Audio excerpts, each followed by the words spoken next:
एक बार की बात है, एक राजा की 3 बेटियां थीं। एक दिन उसने अपनी बेटियों को बुलाकर कहा, मेरे पास जो भी है वो सब तुम्हारा है। तुम तीनों को मुझसे ही जीवन मिला है। मेरी इच्छानुसार ही तुम तीनों का भूत, वर्तमान और भविष्य बना हुआ है, जो आगे भी ऐसे ही बना रहेगा। मैं ही तुम तीनों का भाग्य बनाता हूँ। राजा की यह बात सुनकर उसकी 2 बेटियों ने शांत मन से राजा की बात में हामी भर दी, लेकिन तीसरी बेटी ने ऐसा नहीं किया। उसने कहा, नहीं, मुझे तो नहीं लगता है कि आपके हाथों में मेरा भाग्य है। राजा यह सुनते ही गुस्से में आ गया। उसने अपनी तीसरी बेटी की कही बातों को एक चुनौती के रूप में स्वीकार किया। उसने खुद को अपनी तीसरी बेटी के सामने सही साबित करने की ठान ली और उसे जेल में बंदी बना दिया। इस वजह से राजा की तीसरी बेटी कई सालों तक जेल में ही बंद रही। राजा और उसकी बाकी की बेटियां राजसी जीवन जीते रहे। राजा मन ही मन सोचता है कि यह मेरा ही हुक्म है, जो मेरी जिद्दी बेटी जेल में कैद है। लोगों को भी यही लग रहा होगा कि राजा का ही हुक्म है, जो उसकी बेटी को ऐसा भाग्य मिला है। उसकी प्रजा के लोग भी यही सोचते थे। राजा कभी कभी जेल में कैद अपनी तीसरी बेटी से मिलने के लिए जाता था। उसकी बेटी बहुत कमजोर हो गई थी, लेकिन अभी भी उसके विचारों में कोई बदलाव नहीं आया था।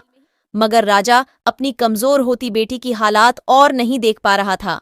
एक दिन उसने अपनी तीसरी बेटी से कहा, इस तरह से तुम्हारा जिद करना मुझे बहुत गुस्सा दिलाता है। अगर तुम इसी तरह मेरी आंखों के सामने रही तो गुस्से में मैं न जाने क्या कर बैठूंगा। मैं तुम्हें मौत की सजा भी दे सकता है, लेकिन मैं एक अच्छे दिल का हूँ।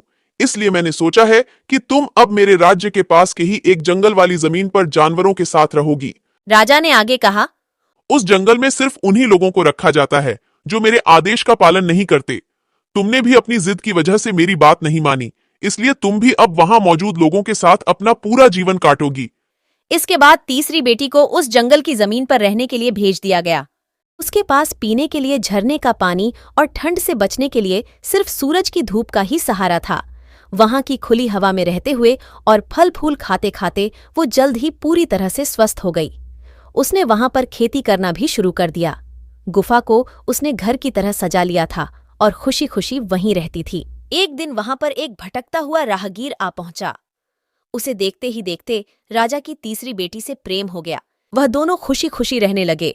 जंगल में उन दोनों के अलावा और भी कई लोग रहते थे, जिनकी मदद से उन्होंने उस जंगल को एक शहर के रूप में बदल दिया। कुछ ही सालों में राजा की तीसरी बेटी और वो राहगीर उस शहर के राजा रानी बन गए।